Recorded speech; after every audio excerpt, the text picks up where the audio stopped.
నమస్తే. తమిళనాడు రాజకీయ చరిత్రలో వెండితెర కథానాయకులు ముఖ్యమంత్రులుగా ఎదగడం కొత్తేమీ కాకపోవచ్చు. అదేవిధంగా ఇక్కడ విజయ్ ముఖ్యమంత్రిగా బాధ్యతలు చేపట్టిన తీరు, ఆయన మొదటి అసెంబ్లీ ప్రసంగం రాష్ట్ర రాజకీయాల్లో ఒక ప్రత్యేక చర్చకు దారితీశాయి.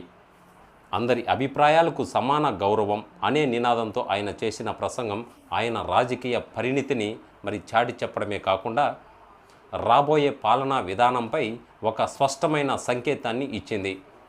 సమ్మిళిత రాజకీయాలకు నాంది. సాధారణంగా కొత్తగా అధికారంలోకి వచ్చిన నాయకులు గత ప్రభుత్వాల లోపాలను ఎండగట్టడమా లేదా తమ సొంత ఎజెండాలను బలంగా చాటడం చూస్తూ ఉంటాం.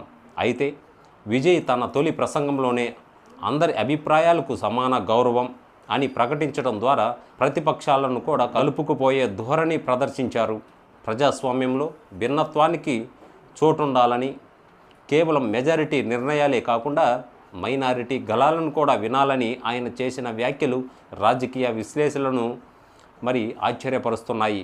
ఇది ఆయన పార్టీ టీవీకే యొక్క సిద్ధాంతపరమైన పునాదిని ప్రతిబింబిస్తుంది. ప్రసంగం ద్వారా ప్రజల మనసు గెలుచుకున్నప్పటికీ నేడు అసెంబ్లీలో జరగనున్న బలపరీక్ష విజయ్ ప్రభుత్వానికి మొదటి అగ్ని పరీక్షలా ఉంది.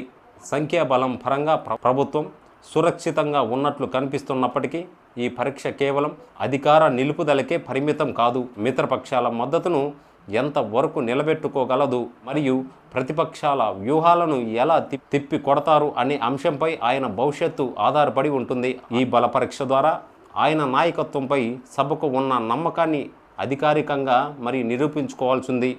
అదేవిధంగా ఇక్కడ ప్రజల అంచనాలు మరియు బాధ్యత. సినిమా గ్రామర్ నుండి సీరియస్ పాలిటిక్స్లోకి అడుగుపెట్టిన విజయ్ ముందు అనేక సవాళ్లు ఉన్నాయి. ద్రవిడ రాజకీయాల మూలాలను గౌరవిస్తూనే ఆధునిక అభివృద్ధి ఎజెండాతో ముందుకు వెళ్లడం ఆయన ప్రాధాన్యతగా కనిపిస్తుంది. కేవలం మాటలకే పరిమితం కాకుండా క్షేత్రస్థాయి పాలనలో కూడా కనిపిస్తే తమిళనాడు రాజకీయాల్లో ఆయన ఒక సుదీర్ఘమైన ముద్ర వేసే అవకాశం ఉంది.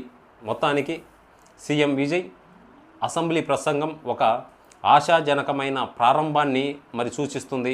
నేటి బల పరీక్షలో విజయం సాధించడం ద్వారా ఆయన ప్రభుత్వం మరింత స్థిరత్వాన్ని పొందుతుంది. మాటల్లో చూపిన సమాన గౌరవం చేతల్లో కూడా చూపిస్తే తమిళనాడు రాజకీయాల్లో ధృవతారగా నిలిచిపోతారు అనడంలో సందేహం లేదు.